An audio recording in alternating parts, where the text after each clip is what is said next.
36 16 0088 y recibilo gratis todas las mañanas. Sos la única que me hace feliz cuando nadie te dice la verdad. InfoSiberia, las noticias en tu celular. Manda tu mensaje de WhatsApp al 11 36 16 0088 y recibilo gratis todas las mañanas. Radiocaput.com. Estás conectado. Estás en Caput. Javier Vicente es el relatornauta.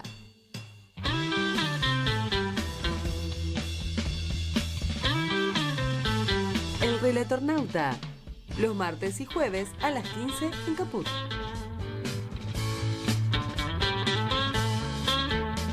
La tierra que te da la vida, da un tiempo para decidir, eligiendo inteligentemente, todo el mundo podrá ser feliz. Jugo de tomate frío, jugo de tomate frío, en las venas deberás tener. Muy bien, muy buenas tardes a todos, a todas, a todos. Bienvenidos a nuestro relatornauta de este martes 16 de septiembre. Una fecha infausta, si las hay, para los argentinos, ¿no es cierto? Tanto que se habla de los 70 años del peronismo. Y resulta ser que hoy se cumplen 70 años justamente del derrocamiento del general Juan Domingo Perón en aquel septiembre del 55 infausto. Allá, ahí en esa fecha empezó la verdadera tragedia de los argentinos, sin lugar a dudas. Ese golpe de Estado criminal, asesino, que tuvo distintos capítulos, empezando por el bombardeo de junio de ese año, el bombardeo a la Plaza de Mayo, el bombardeo de la Marina de Guerra. Primera vez que una marina, en este caso una fuerza armada, bombardea y asesina a su propio pueblo, con una iglesia que en aquel entonces fue cómplice del golpe, con los fusilamientos que justamente fueron posteriores a ese golpe nefasto, ¿no? 70 años ya, 70 años de tragedia para un pueblo que lo único que intentó fue ser feliz, realizarse, tener una sociedad que se realiza, y lo logró de la mano del general Perón, que a partir de allí sufrió aquel exilio brutal, bestial. Por eso no podemos dejar de recordar esta fecha, porque además, si uno analiza las consecuencias de ese golpe y sus derivaciones a lo largo del tiempo, tiene que dar cuenta de los distintos capítulos que ha vivido el pueblo argentino a partir de allí. Y uno más es este que estamos viviendo ahora, con este presidente fantoche que apareció ayer frente a las cámaras de televisión dando un mensaje de tranquilidad, de haber escuchado la voluntad popular pronunciada hace pocos días atrás en la provincia de Buenos Aires. Un presidente que a esta altura de las circunstancias es una verdadera caricatura, ¿no? Una caricatura de sí mismo. Aquel que se llevaba todo por delante ahora aparece como un gatito mimoso al servicio del poder, bien lo adjetivó Miriam Bregman en su momento, en el momento del debate presidencial, ¿no es cierto? Pero ayer se me hace a cuenta de que en realidad lo que vimos es un personaje caricaturesco que se ha adosado, se ha dejado domar por la propia política, esa política a la que él tanto cuestionaba, esa casta como la calificaba, a la que él venía a destruir, finalmente lo terminó asimilando. Y ayer vimos un presidente más casta que nunca. Como decía Groucho Marx, tengo estas convicciones, pero si quieren tengo otras. Y como también decía en aquel entonces Néstor Kirchner, las convicciones nunca se dejan en la puerta de la Casa Rosada. Bueno, este muchacho las dejó hace rato. Ya no ataca más a la casta, ya se ha convertido en casta, en un político más, capaz de decir cualquier cosa y hacer con cualquier cosa con tal de seguir choreando, esa es la verdad. Hemos visto un presidente dispuesto a mentirle a su pueblo con tal de que no lo desalojen de ese lugar y poder seguir afanando a 10 manos, como vemos que lo está haciendo él y su hermana. Pero si alguno cree que con esto va a salvar las papas, me parece que está bastante equivocado. Da la sensación de que este es un gobierno terminado, por lo menos así el pueblo lo ha entendido. Ha entendido de que ha sido estafado, sobre todo para mucha gente que lo votó, la mayoría circunstancial en aquel entonces, en noviembre del 23, y aquellos que sabíamos quién era y de qué se trataba la cosa, evidentemente no nos ha sorprendido para nada. Ahora la cuestión es, ¿quién le pone el cascabel al gato? ¿Quién termina con algo que ya está terminado y al que todavía le faltan 2 años, supuestamente, de mandato constitucional? Pero, ¿en qué circunstancia lo va a desarrollar? Por eso me parece que ahora es tiempo de que hable el pueblo en las calles. Mañana lo va a hacer en una convocatoria que seguramente va a ser multitudinaria en las calles porteñas, pero en las calles de todo el país, con la marcha federal universitaria y de salud y educación, esos 3 vertientes que también estuvieron presentes ayer en el discurso, porque evidentemente el gobierno acusó recibo de esos sectores que están siendo gravemente afectados por este modelo económico y social.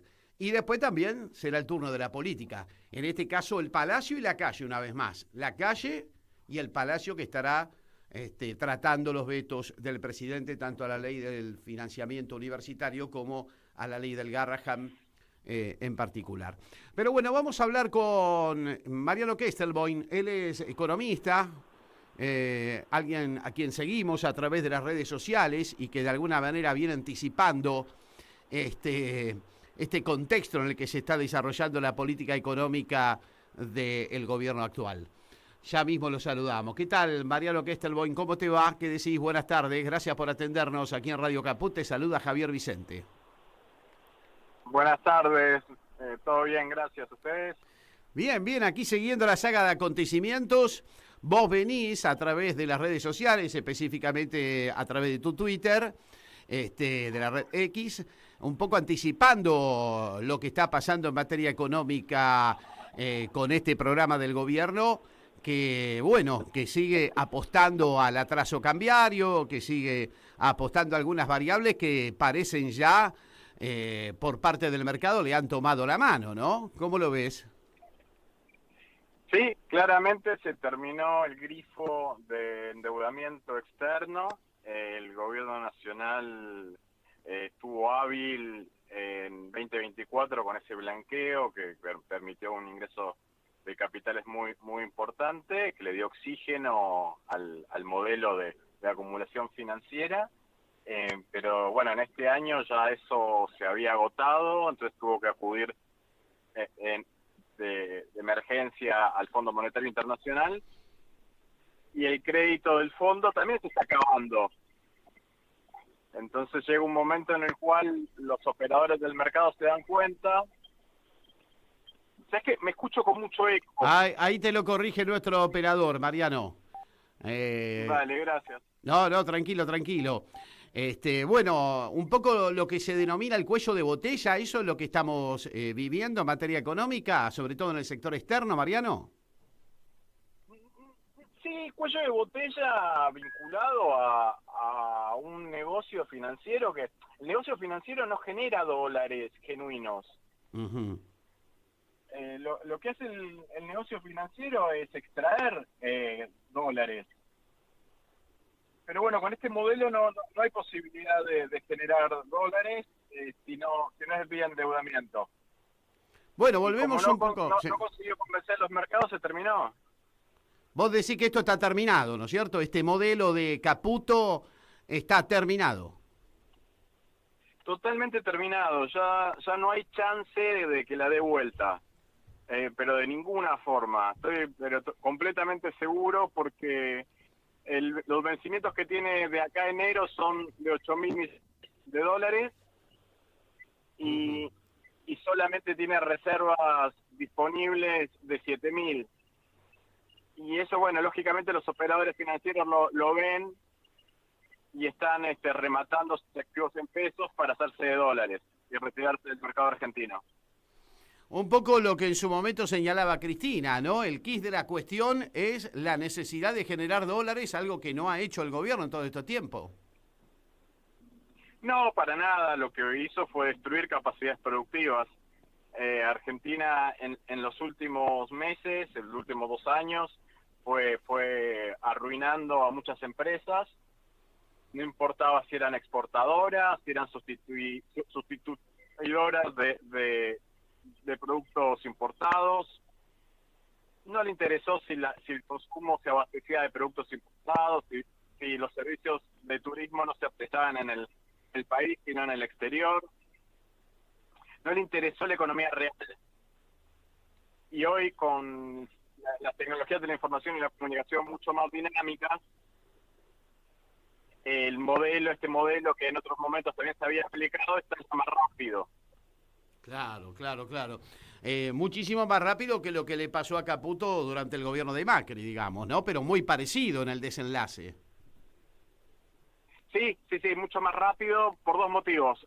Las tecnologías de la información y de la comunicación, sobre todo las billeteras virtuales, se masificaron tremendamente. Entonces, antes, en la época, en los 90, había colas en los bancos para comprar dólares. Ahora es un clic nomás.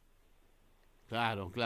Y después, por el otro lado, con la experiencia de Caputo anterior, tenía mucho más plafón para tomar deuda externa, especialmente en los primeros 2 años de gobierno de Macri, porque Cristina le había dejado un país desendeudado con acreedores internacionales en moneda extranjera. Entonces, bueno, con esa base había podido tomar mucha deuda y por eso ese modelo duró 3 años. El último año ya claramente fue de crisis y sobre el final Alberto Fernández, con algunas declaraciones, lo salvó. Claro. Y aquí, sin embargo, da la impresión, por los dichos del presidente anoche en la cadena nacional, de que se quiere seguir prolongando con este modelo. Habló incluso de un dólar que estaría en una cifra menor a la actual, digamos, ¿no? Una mentira más.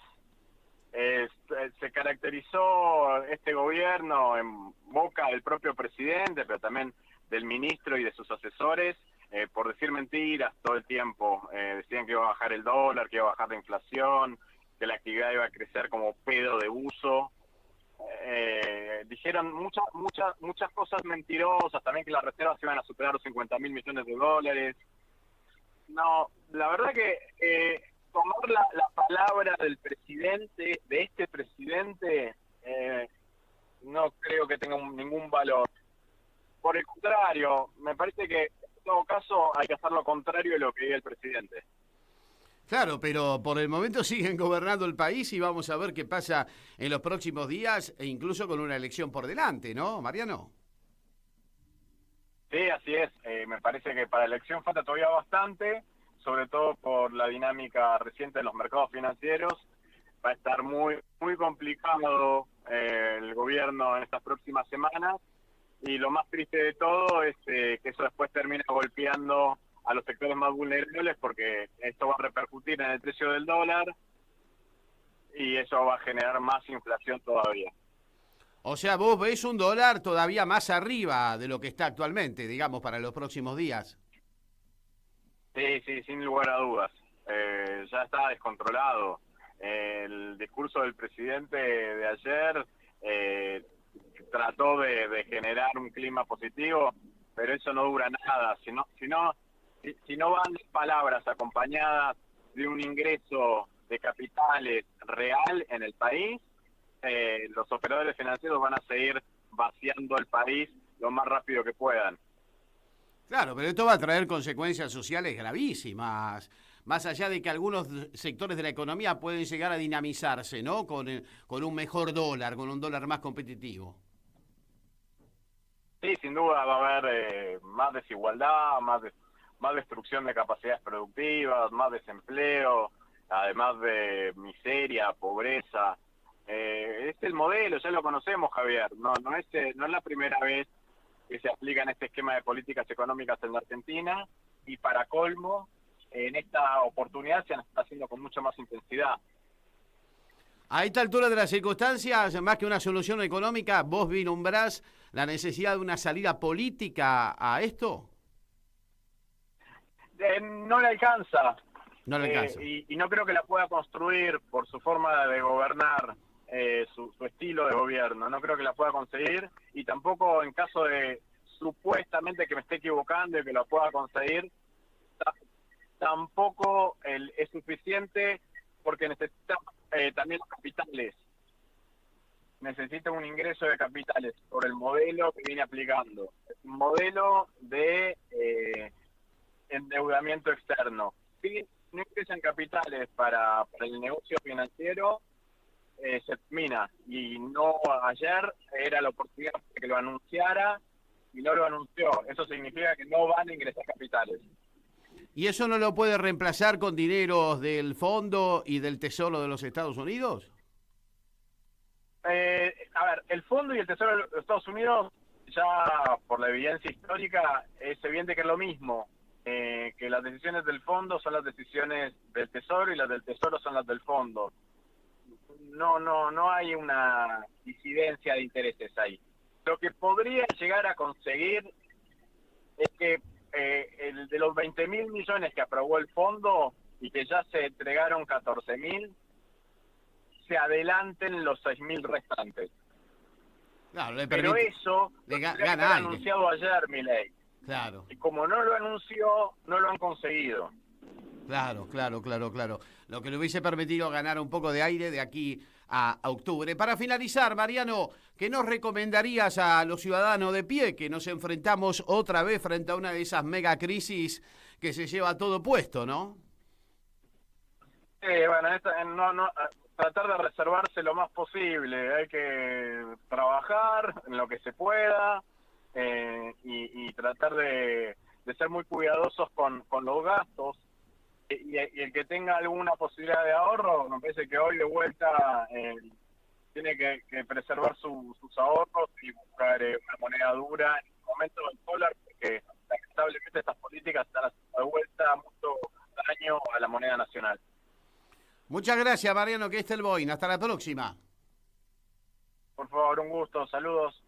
Un abrazo grande. Mariano Kestelboin, ¿no? Que la tiene más que clara. Ahora ha dejado una sentencia más que preocupante, ¿no? Esto está terminado y estamos frente a una enorme crisis de endeudamiento, de este sistema cambiario, crisis que, como siempre ocurre con este tipo de modelos económicos y sociales, que repite a lo que fue Martínez de Oz, a lo que fue Cavallo en los 90, a lo que fue en su momento el gobierno de Macri. Evidentemente siempre tiene como perjudicado al pueblo, ¿no? A los trabajadores, a los asalariados. Una vez más hemos tropezado con la misma piedra, lamentablemente, en la Argentina. Por eso es muy importante la historia. Por eso es muy importante la memoria. Y tener presente aquella infausta jornada de septiembre del 55 es avisorar el futuro de los argentinos y saber que los pueblos son los que determinan esas acciones que después la política lleva adelante. Todavía estamos sufriendo las consecuencias de aquel golpe de hace 70 años, vaya casualidad, tanto que se repite el discurso de los 70 años, ¿no? Todavía estamos sufriendo las consecuencias de un país que podría haberse desarrollado de una forma plena, extraordinaria, y que, sin embargo, un sector de la sociedad decidió abortar con ese proyecto político que integraba a todos los argentinos y que lideraba el general Juan Domingo Perón. Por eso no podemos olvidarnos y tenemos que tener bien presente quiénes fueron los actores de ese golpe, que son los mismos actores que hoy en día gobiernan la Argentina. Esta oligarquía de mierda, esta clase dirigente de mierda que tenemos en la Argentina, que no cree y que no ama siquiera a su propio país, que solo saca provecho de él desde el punto de vista económico y que está dispuesto a derramar la sangre de los argentinos para llenarse los bolsillos. Una vez más, como hace 70 años.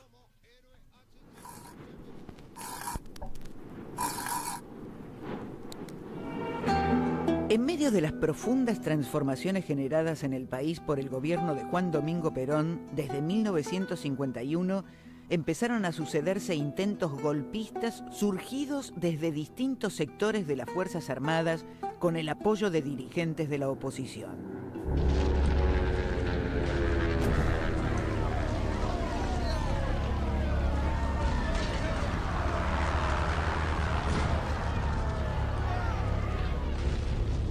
El cruento bombardeo del 16 de junio de 1955 sobre la Plaza de Mayo fue el prólogo para el levantamiento que terminaría derrocando al gobierno constitucional el 16 de septiembre de ese mismo año. Tras los sucesos de junio, Perón realizó un par de gestos conciliatorios y llegó a ofrecer su renuncia a la presidencia. Pero poco después retrocedió y retomó un discurso de confrontación plena. En ese golpe convergieron los cuadros superiores de la Armada con el creciente liderazgo del almirante Isaac Rojas, generales del ejército, dirigentes de los principales partidos de la oposición como Arturo Frondizi, del radicalismo, y Américo Gioldi, del Partido Socialista, a los que se sumaron empresarios y dirigentes estudiantiles. Fue decisivo el apoyo de la Iglesia Católica, que en ese momento estaba enfrentada al gobierno por iniciativas como la ley de divorcio y el proyecto de separar a la Iglesia del Estado. Las acciones insurgentes se inician el 16 de septiembre y en las jornadas subsiguientes se suceden avances y retrocesos de los golpistas. Finalmente, el día 19, Perón presenta su renuncia y se asila en la Embajada de Paraguay. El general Eduardo Lonardi asume la conducción del nuevo gobierno con Isaac Rojas como vicepresidente provisional. Desplazado Lonardi por el general Pedro Eugenio Aramburu, el régimen se afianza y desata una feroz persecución que hará que la autodenominada Revolución Libertadora fuera bautizada por la memoria popular como la Fusiladora. La fusiladora, sí, así es. Eso fue la revolución que fusiló al propio pueblo argentino. Primero lo bombardeó, después lo fusiló y vaya casualidad, allí empezaron estos programas económicos, porque el gobierno de Perón se había salido del Fondo Monetario Internacional y fue la fusiladora a través de los planes económicos de los Krieger, Bacena y compañía la que reinstaló al país en el Fondo Monetario Internacional y empezó a aplicar los programas económicos del fondo, es decir, los programas económicos de endeudamiento y fuga que tantas veces se repitieron en la historia argentina, en la fusiladora, en los 60, en los 70 en la dictadura militar con Martínez de Hoz, posteriormente en la democracia recuperada con Cavallo, luego en el gobierno de Macri, y parece que no hemos aprendido nada los argentinos. Por eso son los pueblos los que escriben la historia. Y hoy más que nunca el pueblo argentino tiene que estar en las calles para que no nos vuelva a pasar lo mismo, a pesar de que está pasando el desastre al que nos ha llevado el gobierno de la restauración oligárquica neoliberal con fachada narcocapitalista. Mañana a las calles, amigos. Mañana, compañeros y compañeras, a las calles de toda la Argentina. Aquí en la ciudad de Buenos Aires, a las 5 de la tarde nos congregamos al Congreso para decirle no al veto.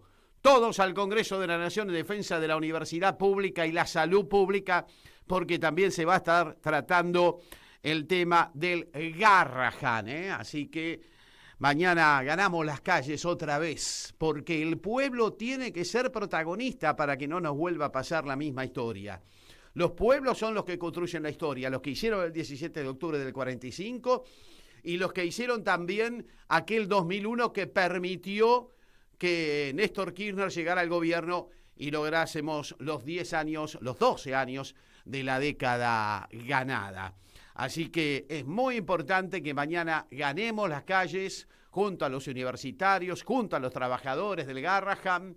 También la CGT va a decir presente, ha llamado a la convocatoria y es muy importante entonces que ganemos las calles, porque si los pueblos no son protagonistas, los protagonistas terminan siendo los miembros de la oligarquía. Y eso es lamentable, porque entonces allí sí se instalan estos programas económicos que, como bien decía Mariano Kestelboim, nos vuelven a llevar al desastre, nos vuelven a llevar a imágenes parecidas a aquel 2001. Imágenes que también nos conmueven son las que están ocurriendo en Gaza, donde se está desarrollando un verdadero genocidio. Hoy lo dijo las Naciones Unidas. A pesar del lobby sionista que hay en la mayoría de los medios occidentales, lo cierto es que el debate ha tenido una resolución y la dieron las Naciones Unidas. Ya no hay debate, ya no hay discusión. En Gaza está ocurriendo un genocidio y tenemos que denunciarlo. También desde estos micrófonos, de este lugar que nos corresponde. Y por eso lo hemos convocado al gran Rafael Araya Marri, un verdadero referente de la comunidad palestina en América Latina.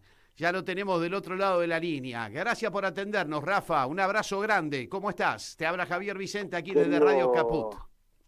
Querido Javier, realmente es un placer tener este contacto. Te agradezco mucho el espacio y bueno, estamos para ayudar a esclarecer, por supuesto. Bueno, hoy las Naciones Unidas han sido contundentes.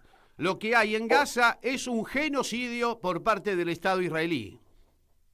Bueno, esto es altamente relevante, lo más de las cosas más relevantes que han surgido como declaración, porque no nos olvidemos que la Corte Internacional de Justicia es el tribunal de las Naciones Unidas. Entonces esto va a tener cola y va a tener consecuencias en otros organismos, organismos multilaterales, y esto obviamente va a llegar a la posibilidad cierta de poder enjuiciar el día de mañana, más tarde o más temprano, a los responsables de este genocidio encabezado por Benjamín Netanyahu, pero que no es el único. Recordemos que él tiene un gabinete conformado por sionistas supremacistas como Bezalel Smotrich, que es el ministro de Finanzas, o Ben Gvir, que es el ministro de Seguridad, o la ministra de asentamientos, como eufemísticamente ellos llaman a las colonias, ¿no? Entonces es una muy buena señal, y a esto podemos agregar, Javier, que lo que está pasando con España, lo que está pasando con varios países europeos que han logrado romper el discurso hegemónico de la Unión Europea de apoyo evidente o por debajo al Estado de Israel, que con su silencio han sido cómplices también de este genocidio, ¿no? Entonces vimos todo lo que pasó ayer con la vuelta ciclística de España, la llegada a Madrid, donde la gente, pero por decenas de miles, se manifestó en las calles impidiendo el final de la vuelta. Entonces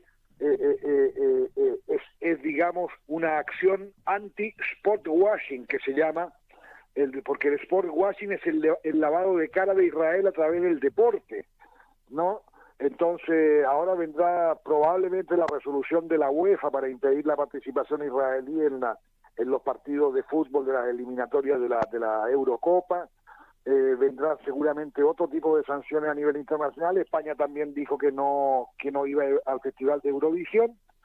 Entonces ya se empiezan a ver medidas concretas, medidas coercitivas, que es lo único que va a llevar al Estado de Israel a sentarse en una mesa de negociaciones en igualdad de condiciones que la representación palestina, y tendrá que darse una solución definitiva a la creación de un Estado palestino independiente y soberano, Javier. Sin duda, sin duda. Hoy las Naciones Unidas en ese sentido también han afirmado que las naciones tienen que comprometerse en el sentido de parar este genocidio. Todos sabemos que es un genocidio apoyado explícitamente por los Estados Unidos, ¿no es cierto? Que además tiene un proyecto nefasto para Gaza, como es ese proyecto de desalojar a la población de allí.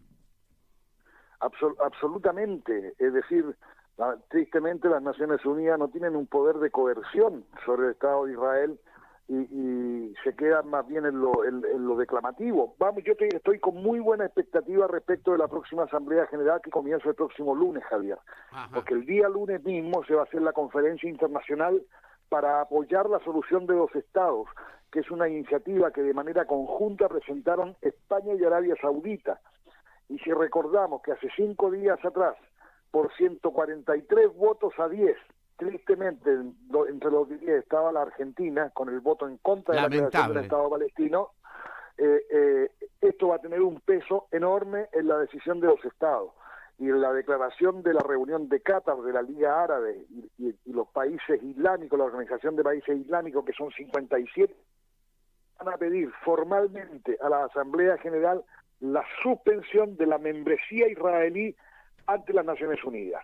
Entonces, esto finalmente va a empezar a traer consecuencias para el Estado de Israel. Incluso Benjamín Netanyahu hoy dijo que Israel tenía que hacerse a la idea de rascarse con sus propias uñas y a no depender de nadie, porque el aislamiento que están empezando a sufrir, ellos lo empiezan a sentir ahora y está siendo cada vez más fuerte las expresiones dentro de la sociedad israelí. Imagínate, 40.000 personas en Tel Aviv manifestando con fotografía de los niños masacrados por Israel en la Franja de Gaza, pidiendo el cese al fuego y el fin de la agresión israelí.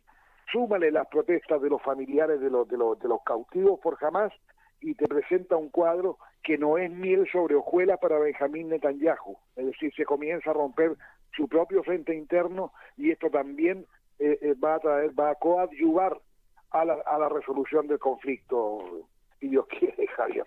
Ojalá y que se pare con el asesinato masivo que está ocurriendo allí en la Franja de Gaza. Sabido es de que hay un gran lobby sionista en los medios occidentales respecto de lo que está pasando allí. Y por eso me parece muy importante tu testimonio, Rafa, para dar cuenta de todas estas situaciones. Mira, Javier, yo realmente agradezco infinitamente estas oportunidades que como tú se ofrecen para hacer escuchar la voz palestina, para hacer saber de que no es un Estado terrorista, al contrario, el único Estado terrorista que existe en este minuto sobre la faz de la tierra iba a decir Estados Unidos, mira el lapso, ese es el cómplice, pero el que está haciendo terrorismo de Estado, el Estado de Israel en Gaza, y también en Cisjordania, porque Gaza sirve como tapadera para las atrocidades que el Estado de Israel está cometiendo en Cisjordania, con la demolición de hogares, con el bombardeo de viviendas que las hacen estallar, entregaron la semana pasada 50.000 armas más a los colonos ilegales que viven en Cisjordania para agredir, para ir a quemar sembrados, para robar la cosecha de aceitunas, para matar el ganado de los campesinos palestinos. Es decir, todo tiende a que el único proyecto que concibe el Estado de Israel es despoblar Palestina de palestinos. Otro proceso de limpieza étnica, ¿no? Claro, gravísimo. Bueno, Rafa, ¿alguna otra consideración que tengas ganas de hacer en nuestros micrófonos? Mira, siempre solidarizándonos con el pueblo palestino, por supuesto. Yo lo sé, Javier, recuerdo los programas que compartimos hace mucho tiempo. Así es. Y solamente reiterar, estemos pendientes, por favor, de la Asamblea General de la ONU 2025 que comienza el día lunes. Ahí van a surgir nuevas señales, nuevas propuestas y va a haber resultados notables con los reconocimientos a Palestina que van a hacer muchos países europeos, y además recalcar que la Unión Europea, en la voz de su secretaria general, Ursula von der Leyen, que no es precisamente una persona ni de centro ni de izquierda, ha dicho claramente que la Unión Europea va a tomar medidas suspendiendo determinados acuerdos comerciales con Israel. Y recordemos que el 63% de la economía israelí depende de la Unión Europea. O sea, comienza a verse realmente, a reproducirse lo que fue con la Sudáfrica del apartheid, donde la solidaridad internacional, la solidaridad de los pueblos y la determinación paulatina de muchos gobiernos terminó con el sistema del racismo, y hoy Sudáfrica es una sociedad progresista y democrática. Un abrazo grande, Rafa. Javier, un gran abrazo y muchas gracias por la nota. Un abrazo grande. Rafael Araya Masri, un referente del pueblo palestino en América Latina, hoy que se conoció la decisión de las Naciones Unidas, dejando en claro que en Gaza hay un genocidio. O sea que eso ya no es más materia de discusión, se lo digo a los comunicadores, aquellos que ponen la banderita israelí en sus escritorios, ¿eh? Lo dijo la ONU, no lo dijo cualquiera, lo dijo las Naciones Unidas. En Gaza hay un genocidio cometido por el Estado de Israel, cometido por su primer ministro Benjamín Netanyahu, que tendrá que pagar las consecuencias. Más temprano que tarde tendrá que pagar las consecuencias de las barbaridades, de los asesinatos y del genocidio que ha cometido allí en la franja de Gaza. Lo ha dicho las Naciones Unidas. Hay un genocidio en Gaza y en Palestina, por supuesto, como bien lo decía también Rafael Rayamarri, porque en Cisjordania están pasando cosas. Y un día como hoy también pasaron cosas en plena dictadura militar. Y en estos momentos se está desarrollando una gran movilización en la ciudad de La Plata, porque esa ciudad fue epicentro de una noche trágica en el año 76, cuando un 16 de septiembre fueron secuestrados los estudiantes, los llamados estudiantes de la noche de los lápices.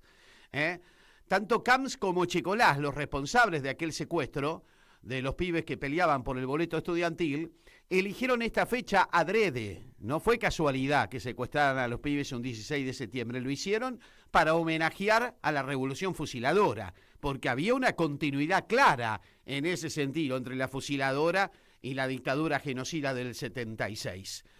Hoy recordamos a los pibes secuestrados y desaparecidos, también a aquellos que lograron sobrevivir, ¿no es cierto? Ahora vamos a tener un mensaje de uno de los sobrevivientes, de una de las sobrevivientes, de Milce Moller.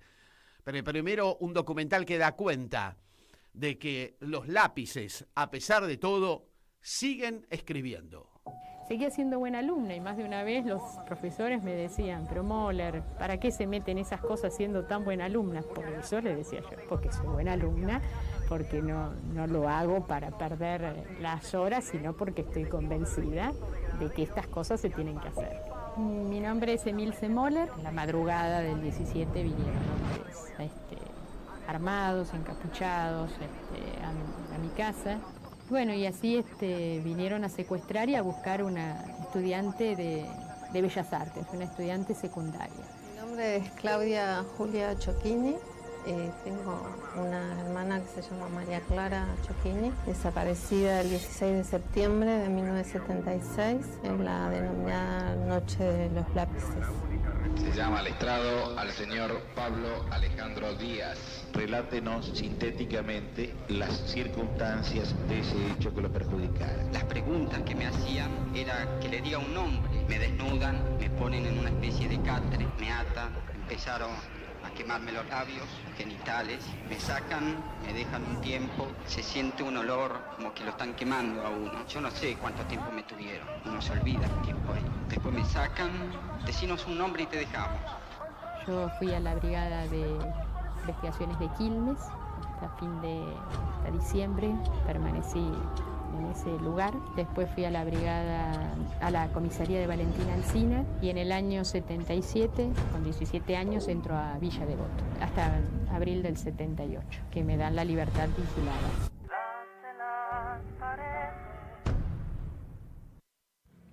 Un nuevo aniversario de la Noche de los Lápices y una nueva oportunidad para hablar de lo que pasó en la dictadura, pero sobre todo para pensar cómo seguir hablando a las nuevas generaciones.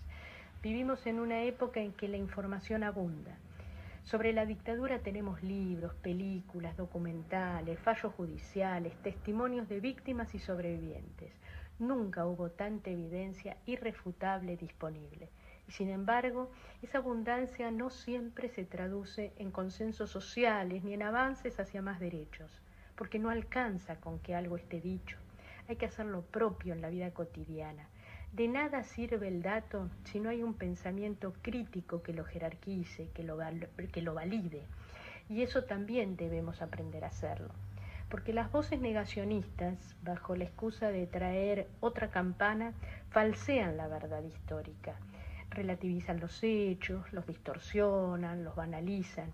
Y esa niebla de desinformación es muy peligrosa. Las nuevas generaciones se preguntan, ¿a quién le creo?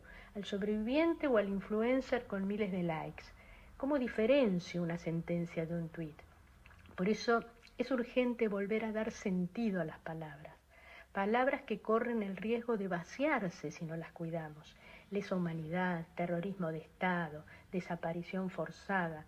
No para repetirlas como un mantra, sino para comprender que cuando decimos que los represores no dicen dónde están los desaparecidos y los nietos apropiados, siguen cometiendo delito, hoy, en nuestro presente. Porque el 16 de septiembre no es solo una fecha para recordar, es para reflexionar sobre ese pasado que nos duele y sobre este presente que también nos duele. Porque hoy tenemos un gobierno democrático, sí, pero autoritario, que recorta derechos, persigue al que disiente, censura, desmantela políticas sociales y científicas, se burla del sufrimiento ajeno y conviene el odio en moneda corriente. El mejor homenaje que podemos hacerle a los chicos de la Noche de los Lápices es alzar nuestras voces desaprobando enérgicamente el uso de la consigna "nunca más" como eslogan del gobierno para reclamar el exterminio de un adversario político. Porque el nunca más está hecho de pañuelos, de juicios históricos, de los nombres de los desaparecidos. Nuestro desafío es renovar el pacto democrático y decir una vez más, junto con las abuelas y las madres, que no hay futuro sin memoria, sin verdad y sin justicia. Muchas gracias. Gracias, Emilce Moller, sobreviviente de la infausta Noche de los Lápices. Gracias por el testimonio. A esta hora ella está marchando con miles de estudiantes en las calles de la ciudad de La Plata, dando testimonio en estos tiempos tan difíciles, donde la comunidad educativa está siendo agredida, ¿no es cierto?, una vez más. Esta vez a través de el fantasma del financiamiento, el no hay plata, y pensar que este presidente quería cerrar las universidades, vamos a decir la verdad, de la milanesa, ¿no?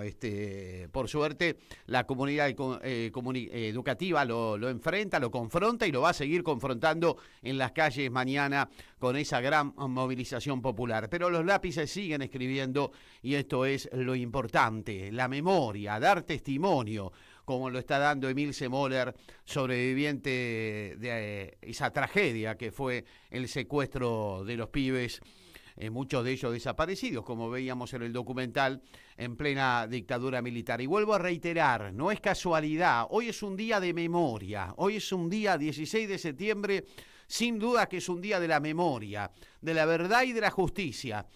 Y así como tenemos presente los 70 años del golpe de la fusiladora a Perón y al programa de gobierno y al gobierno democrático del general Perón, también tenemos presente a los pibes de la Noche de los Lápices, los pibes secuestrados. Y lo vuelvo a reiterar, Camps y Echecolás eligieron esa fecha a propósito, porque querían de alguna manera homenajear a la revolución fusiladora. Y lo hicieron secuestrando a todos esos pibes que hoy tenemos presente y que mañana los vamos a tener presente en la gran movilización. Atención, ahí tenemos a ese maravilloso flyer de la Noche de los Lápices. No borrarán los trazos de nuestros lápices nunca más, sin lugar a dudas, nunca más. Este flyer auspiciado por la provincia de Buenos Aires. Hoy se está desarrollando la movilización en la ciudad de La Plata. Y mañana toda la comunidad educativa, también de la salud, los trabajadores, vamos a decir presentes en las calles de toda la Argentina. Mañana tenemos que estar en las calles, no hay otro lugar para estar, porque mañana tenemos que frenar el veto de Milei, porque mucha autocrítica, pero la ley de financiamiento universitario la vetó. La ley de salud del Garrahan la vetó. O sea que mucha autocrítica no hay, más allá de lo que haya dicho anoche en ese discurso fantasmagórico que pronunció a propósito del presupuesto nacional. Lo que tenemos para decir en ese sentido es que los pueblos son protagonistas de la historia y por eso es fundamental que mañana estemos presentes en las calles de toda la Argentina, porque no solo la movilización se va a dar aquí en el Congreso de la Nación a partir de las 17 horas, mañana 17 de septiembre, también funcionando una vez más en ese ida y vuelta del Palacio y la calle, porque en el Congreso se va a estar tratando el veto, tanto a la ley de financiamiento universitario como a la ley del Garrahan. Ya está viendo ahí bolsos que van y vienen, a ver si pueden sumar voluntades desde el gobierno nacional para frenar los vetos, pero la calle va a volver a decir presente mañana, tanto aquí en el Congreso de la Nación como en muchas de las ciudades importantes de la Argentina, aquellas ciudades universitarias como Córdoba. Córdoba tiene que decir presente mañana, con una gran movilización, multitudinaria tiene que ser mañana la movilización en Córdoba. Y a propósito de esto y de otras cosas que tienen que ver con la actualidad, está del otro lado de la línea Pedro Peretti, este gran dirigente del peronismo, del campo nacional y popular, vinculado al sector agropecuario, que ya está comunicado con nosotros. ¿Cómo andás, Pedro, querido? Además, ¿qué tal? Líder de Javier. los círculos de la resistencia, a los que pertenecemos también en este programa, Pedro. Y es un orgullo compartir esa trinchera por la libertad de Cristina con vos, querido Javier, un verdadero orgullo. Y Rosario mañana también va a estar presente. Se está convocando a las 16 horas una movilización en la Plaza San Martín, que vamos a estar ahí movilizando con todas las fuerzas vivas universitarias en contra de este proyecto de Milei. ¿Y qué ves para mañana? ¿Ves una jornada de esas que pueden marcar historia? Sí, veo que va a ser multitudinaria y veo que se le está cerrando el círculo a este gobierno de ratas de albañal. Creo que no van a poder zafar de la movilización popular que le ponga límites a esto, ¿no? Yo estuve acompañando todos estos días la campaña. Ahora estoy yendo para la ciudad de Casilda a un acto que va a estar Carmen y Agustín Rossi, los dos primeros candidatos de la lista de Fuerza Patria en Santa Fe. ¿Cómo viene Santa Fe? ¿Cómo viene para nosotros? Viene muy, muy bien. Muy bien. Tenemos una lista de candidatos excepcional, porque es la mejor lista, coincide todo el mundo que es la mejor lista que armó el peronismo en los últimos 20 años. Una candidataza, que es Karen Tepp, muy buena candidata. El Chivo, que bueno, ya sabemos lo que es, toda la solvencia y la expertise que tiene. La tercera es Alejandrina Borgata, una candidata joven de concejal de Villa Constitución, la ciudad que está siendo castigada por este proceso de industrialización de Milei, que es de la Cámpora. Y cuarto lugar, el Cachi Martínez, un candidato de Frente Renovador. Quinto, un candidato de todos los intendentes del interior profundo, que es el intendente de Pérez. Así que es una listaza. Qué bueno, qué bueno. ¿Te sorprendió el voto de los chacareros del interior bonaerense? Que parece que, bueno, también han rechazado el modelo de Milei, ¿no? Pero ahí hay que analizar un poco más profundamente. A ver. El chacarero siguió votando a la Libertad Avanza. No hubo diferencia. Ahí lo que cambió sí es el voto de lo rural urbano, como le llamamos nosotros. Nosotros dividimos lo rural y la rural urbano. Claro. Vos imaginate, tomá el caso de Pergamino. Pergamino debe tener un padrón de 80, 90 mil electores. Sí, más o menos, sí. Es una ciudad de 100 y pico de mil habitantes. Claro, y tiene 600 productores agropecuarios. Ese 600, eso no movió el amperímetro. Sí, lo que movió el amperímetro es lo rural urbano. ¿Qué es lo rural urbano? El tipo que tiene un kiosco, que tiene un almacén, el centro de jubilado del lugar, que los centros jubilados son hoy los padrones más abultados de todas las asociaciones civiles del interior profundo de la Argentina, porque la juventud migra y los viejos vuelven. Eso fue lo que votó, y esa es la pequeña y mediana burguesía rural que recuperó el voto peronista, que fue la que acompañó a Cristina en el 2011 cuando sacó el 54% de los votos. Ese voto rural urbano. El rural está anclado y es la tierra donde germina con más fuerza los discursos del odio. Claro. El otro día, de hecho, lo hablábamos con Paco Durañona y él me decía, mirá, Todos los pueblos tienen docentes, todos los pueblos tienen jubilados, todos los pueblos tienen despachos oficiales del Estado Nacional, del Estado Provincial, y esa gente está siendo afectada por este modelo económico y social, ¿no? Efectivamente, es así como yo coincido totalmente con ese análisis. Y por ejemplo Santa Fe, donde vos estás participando de la campaña, ¿no? Que también es una provincia en ese sentido que tiene muchas particularidades, ¿no? Ciudades grandes como Rosario, que el peronismo viene haciendo buen pie, sobre todo de la mano de Ciudad Futura, pero también tiene mucha ruralidad. ¿Qué estás viendo allí, por ejemplo? Estoy viendo ahí que la industria metalmecánica está hecha mierda. Hay un conflicto muy grande en Basali, que es la única fábrica de cosechadoras que queda de origen nacional. Está en un conflicto ya prolongado. Se ha habilitado la importación de máquina usada, Javier. Ayer yo estuve con un despachante de aduana, me dice, mirá, tuve que traer 2 máquinas de la aduana de Campana usadas. Eso es quitarle mano de obra al pueblo argentino, eso es destruir la industria nacional, eso es hacer mierda todo. Ya no queda lugar. En esos lugares donde los fabricantes de maquinaria agrícola siempre fueron muy desagradecidos con el peronismo, pero muy desagradecidos, porque nosotros los protegimos siempre de la competencia extranjera. Ellos no se cansaron siempre que pudieron, hicieron campaña por las ideas neoliberales y bancaron a Macri y bancaron a Milei y fueron funcionarios, fabricantes de maquinaria agrícola, como el dueño de Apache, Castellani, que fue funcionario, vicepresidente de Macri en la estafa, cuando se armó la estafa de Vicentín. Y sin embargo, ganan guita con nosotros, votan por los otros y cuando vienen los otros, se funden. Creo que esta vez deberán aprender la lección definitivamente, ¿no?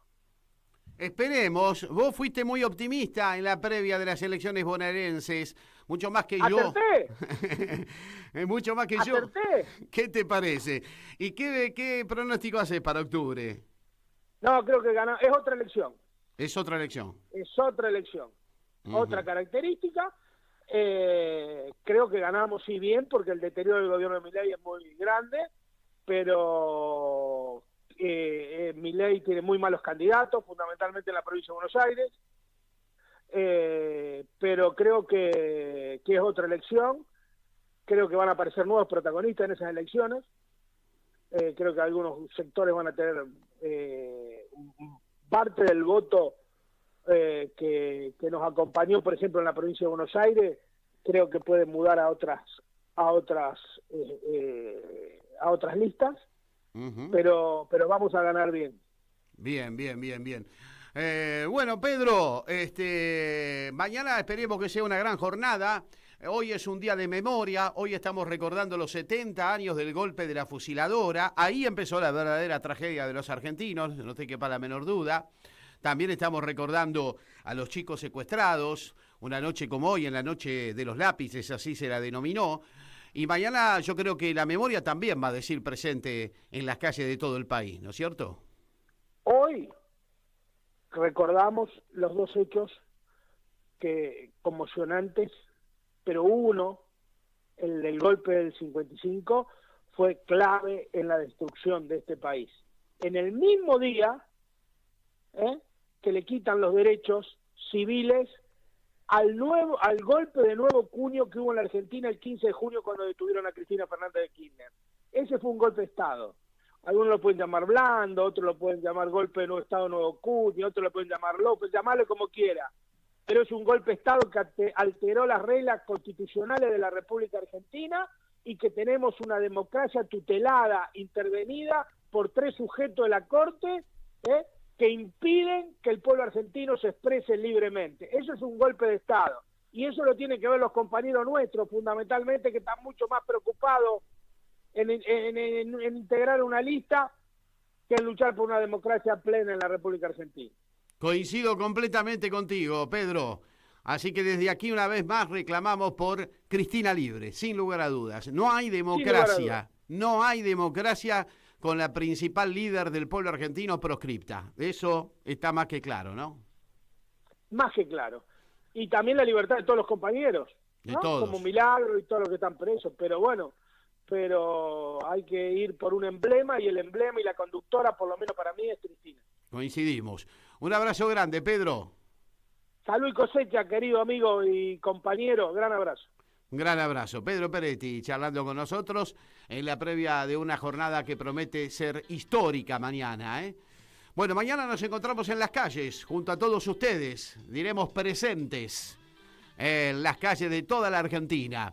Y el jueves nos reencontramos para seguir analizando todo lo que ocurrió en una jornada que promete ser histórica. No podés faltar, ¿eh? Tenés que estar allí, tenés que estar en las calles, diciéndole no a Milei, no al veto, sí a la universidad pública, sí a la salud pública y por salvaguarda del pueblo argentino mismo, sin lugar a dudas.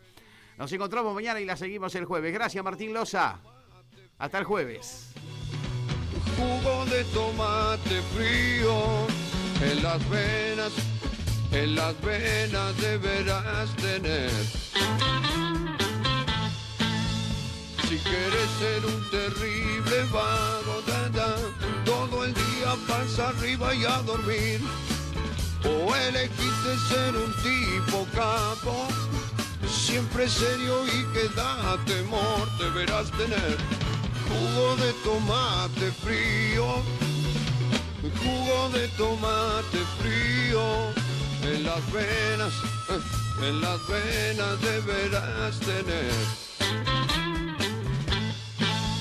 Si quieres triunfar con las mujeres, tener muchas que lloren por vos, tendrás que ser muy poco inteligente, tener dinero y una buena voz, pero jugo de tomate frío, jugo de tomate frío, en las venas deberás tener. Si quieres ser un hombre importante, que se hable todo el día de vos, o querés inmortalizarte como héroe, asesino o semidios.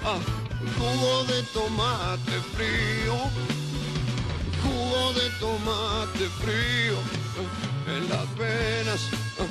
las venas deberás tener.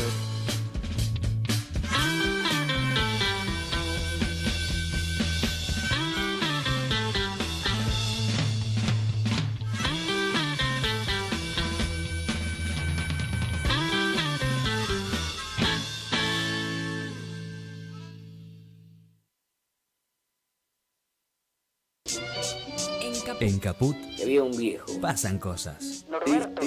Dice así: si uno tiene un amor, una muchacha, una cosa que le anda por la piel por todas partes, digamos Buenos Aires, digamos un octubre, un poema, y pasa algo, ocurre